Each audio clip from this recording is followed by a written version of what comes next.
According to OSHA, what is a hole when dealing with the construction industry and a construction worker who's out on the job site?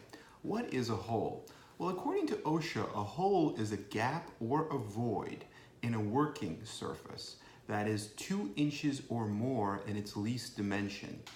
Now, holes apply to a roof, a floor, or a surface where a construction worker may walk or work. And this is distinguished from an opening because the way OSHA defines openings is in reference to a wall, and it's much larger. I believe it's 30 inches. So a hole is only 2 inches in its least or smallest dimension. Now, why is that? Most people think that a hole at a construction site should be big enough for a foot to fit into so that you could prevent somebody from falling through a hole.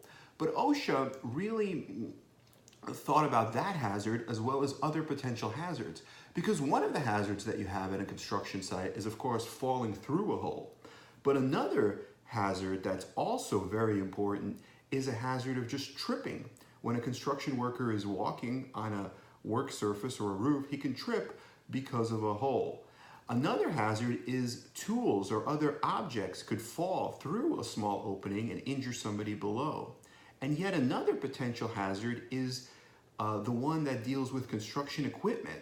A forklift, for example, on a working surface, if it's driving and hits a hole, could affect the balance of the forklift and could lead to an accident. The same thing happens when you place a ladder or a scaffold on a hole. That affects the stability of the construction equipment. So all of these are potential hazards, and OSHA took this into account when they defined what is a hole at a construction site.